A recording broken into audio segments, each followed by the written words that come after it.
Fall is officially here on the East Coast, and the weather is perfect for riding. We're going to talk about hazards, and I almost got hit by a car yet again, but I was saved by the music of ZZ Top. All this and more coming up next. BlanchardNetwork.com presents Indian Motorcycle Radio. What's up, good people? It's been a minute. It's been a rough couple of weeks. I can tell you that right now. It's been a roller coaster dealing with my wife's illness or her post-surgery stuff. But they finally found the infection and they're working on it. Then they gave me the good news that she might be permanently disabled because of how long the infection was in her head. Lovely, right? So I went for a ride because that's all I got right now, that and my guitar. And it was perfect. You ever jump out there on the road and everything just works like it's supposed to? Again, I felt like the Silver Surfer, ducking asteroids and meteor showers and crazy cars and people who didn't care. And the Challenger was acting just like it's supposed to. Man, I love this bike. I was riding the Comet, and then I was cranking some ZZ Top. You know, those guys from Texas. And this car, truck actually, big old black pickup truck, starts to just turn right into my lane. But he heard the sound. You got to give it up. Give it up, baby. You got to give it up, baby, and tell me where it's at. And he jerked the wheel back to the right, and I was like, yeah, stay on your lane, damn it. Thank God for ZZ Top. And I just cranked it up some more and zoomed by. I know folks that, I know we have like people that love loud pipes, don't like radio at all. And then you got people like me who I like the soundtrack of my life playing while I'm riding. So I got a little bit of everybody on that thing. But ZZ Top definitely was a plus this day. I cruised to a place for lunch, and my pastor called me, and he said, hey, man, where you at? I said, I'm chilling at the Blue Dolphin. He said, I'll meet you there. So we ended up riding the rest of the afternoon. Man, best day I can remember. Yeah, my pastor rides. He's like my younger brother and pretty much copies off a lot of stuff that I do. So he bought him a preacher car too. He got him a nice old Cadillac. He has he had a bike about 3 or 4 years now, but he's still pretty much a new rider. And when I took him on this route that had a whole bunch of back roads, we ran into a lot of hazards that all bikers are going to face. And he actually ran into some trouble for a second. I'm going to talk about that. All right, one of the reasons we went on this back road down Route 4 and the side roads heading toward the Patuxent River is that it's only a 2-lane road. But even there's some hazards that a new biker should probably pay attention to. There's the rough roadways. There's like bad roads. Sometimes there's like dips. I've seen a lot of, what's those things when the ground just kind of falls away? I'm seeing that more and more on streets. There's construction projects and farm equipment that drop stuff. Got to be really wary of those bumpy patches. There's gravel that's coming from driveways. Especially when you're making a turn, you got to watch that one. And now that it's fall, you got those leaves. Leaves are no joke in the fall. So be careful when you're doing and navigating the road debris. And the slippery stuff, like the paint. Yeah, train tracks, crosswalk lines, oil. Railroad's no joke. Make sure that you navigate and go over that straight up. And some of us have a hate relationship to fresh cut grass too, which can be really bad. People blow that stuff out on the street. Make sure you watch out for that. But this time, man, Pastor was riding down this road and he had his, what do you call that thing, his modular helmet tilted up. And we ran into a patch of bugs. These things were like swarming in the middle of the road. Got him right in his eye. So he had to do all he could to fight the natural tendency. You know how it is not to like lose it and try to scratch your eye and take your face and mind out of the thing. Because you're still riding, even though we're doing like 35, 40 miles an hour. I saw him pull over. And right when he pulled over, there was a spot where there was also sand from a farm. The horses were on the other side of this fence, and I thought, man, I'm hoping he didn't take that turn at full speed and hit that sand. That's what I thought at first. I didn't know that the bugs had got him. But by the time I got back around, safely turned around and found him, there was a retired Navy chief that had pulled over behind him as well on his Harley and was making sure the brother was all right. And the three of us talked about the bugs and the day and life. And my friend cleared his eyes, no damage. He safely got away from that sand part that I saw on the street. He saw it, though, and he said exactly what I said. You had to fight the feeling of just losing it because you got an obstruction in your eye or obstruction in your eye. I'm telling you right now, make sure that you wear protective gear. That means a helmet, a shield. If you can put a fairing on your bike, it'll make your riding a lot longer, a lot more comfortable. Now, I know some people don't like the look of fairings, don't like that bubble, don't like that glass. But one June bug can take you out, hit you in the throat. This happened to me on the same road. Riding, singing, bug hit me in the throat, collapsed my windpipe. I was not able to speak or talk for a few minutes. I had to pull over and cough and get my composure because that bug had slapped the crap out of my neck. Well, not too far from there was when these swarm of little bugs hit my pastor in the eye. Hazards. They're everywhere. Not even counting the people. There are so many distracted drivers right now, looking down to send a text, change a song, pick up a drink. They're doing all kind of stuff while we're trying to live. And because it's more difficult to see us, a second, they can do some damage.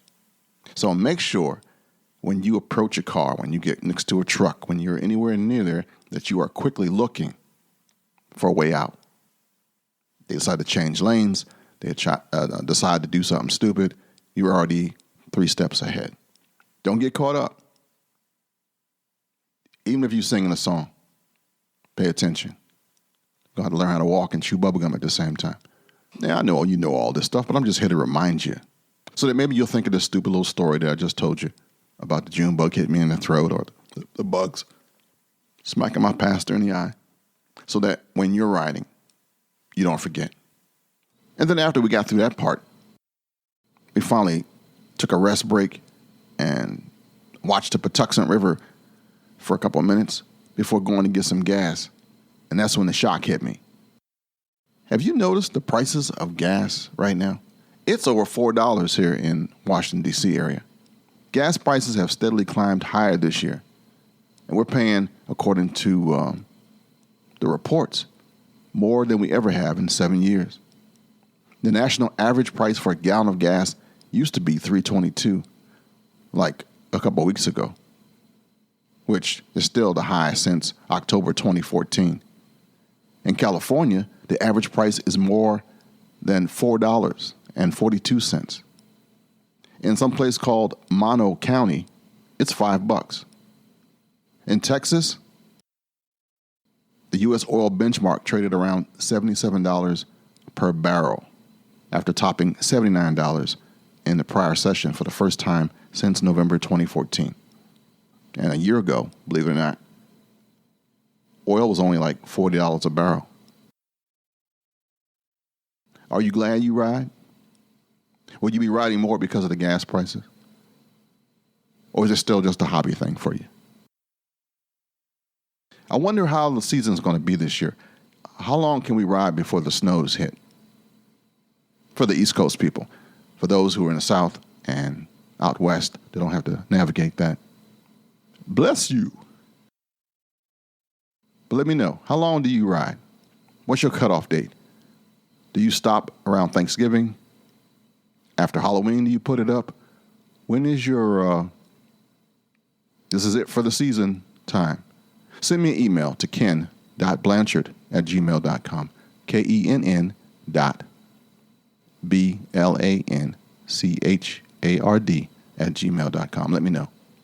You got to give it up, baby. At the time of this recording, I plan to get on my bike about lunchtime. Put on a couple of miles. I am fastly approaching 2,000 miles. And then I think I'll be done for my first time I turn it back in for a checkup with the dealership. And I know it'll be in there for a minute. So that'll probably be the end of my season because of how slow I think they do turnarounds for stuff for my first maintenance, my first big maintenance. I'm going to take it in about 2,500 miles. There was supposed to be something before that, my break-in thing, but after I took it in for the battery, that kind of derailed me right there. They weren't going to get my bike that soon, that quick, again. But I'm actually looking forward to talking to my friends at Chesapeake Cycle and seeing if anything changed. Because they were selling bikes like hotcakes. People had bikes. The whole showroom was almost empty. Folks were waiting for stuff, and it was gone. I am so glad I got this Challenger versus the Roadmaster. Why? I dig the responsiveness. I dig the fact that I can go from I'm just cruising to get it, boy, get it, and get out of trouble when I need to. Not trying to put down HD, but that thing was analog, and this is digital. I would hit the throttle, and it would make some sounds and some clicks, and we'll get them moving. Not like this one. I have to be careful. I don't twist that wrist too much because I will get exactly what I asked for and then some. And I ain't that kind of guy. I'm a laid back dude. I don't race nowhere. I don't speed nowhere. But this thing will do the do I have to. And I am looking for some cold weather gear now. I'm actually looking maybe a jumpsuit, or I'm going to check out the thing I use for when I shovel snow and see if that's either too hot or just right to block the wind. Because it's been nippy these last couple of days. I got the heat on right now in my house. Hey, I got another question for you. If you have to take your motorcycle in for repair, do you own a pickup truck? Do you own a trailer? Or do you use like a motorcycle tow and rescue company?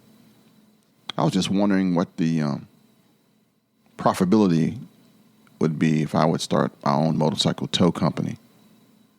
That could be kind of a fun job, actually. Hang with cool people, pick up their stuff, take it to the shop. Let me know how you roll. Do you do the trailer?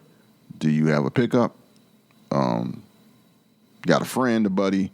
How do you transport your vehicle, your bike, your scooter, when it needs to be repaired or something that you don't do on it? Want to know? Hit me back up. See, I'm learning from you guys, actually. Because I don't have all the answers. I'm just a guy trying to live, you know. Speaking of which, I'm going to let this one go for today. And I want to thank you again for listening, downloading, and subscribing to Indian Motorcycle Radio. I know this is pretty short for a podcast episode, but I want to let you know that I'm still kicking, just not that high. Still enjoying my Indian Challenger. Still going through a little bit with the missus. They're talking about releasing her from the hospital soon and going back to another rehab facility. And it's been like 153 or 4 days since she went in for surgery, and our lives changed forever. Thank you for your prayers. Thank you for being a part of our Facebook page. And I'm looking forward to those 2 responses that I asked you about earlier.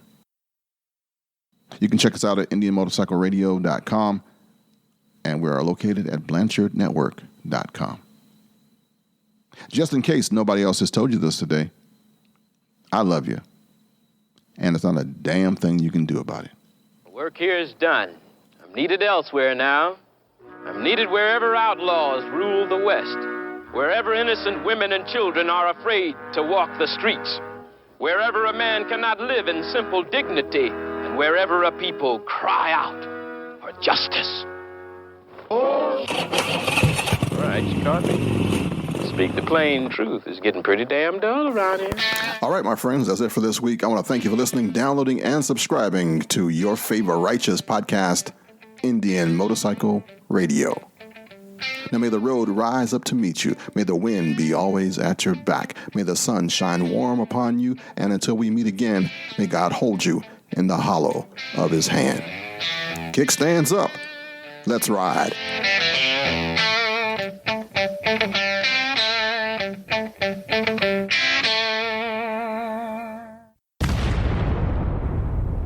You know, I forgot to tell you about the custom-built motorcycle by Dan Toce that you can win and help support Special Ops survivors. Go to specialops.survivors.org/motorcycle sweepstakes. You get a chance to look at Toce's Performance Low Mount Full Exhaust, Lloyd's Performance Tune ECU Flash, Olin's Rear Race Shock, Toce Chain Guard, Rizuma Cafe Flat Track Handlebars, a custom-fit Memphis Shades fairing and windshield, a custom Toce front crash bar, Trail Tech off-road GPS, Death Metal Racing foot pegs, custom powder coating, and custom paint, all from Dan Toce and his customized bike just for Special Ops survivors. There'll be a link in the show notes in case you can't remember all this crap I just said.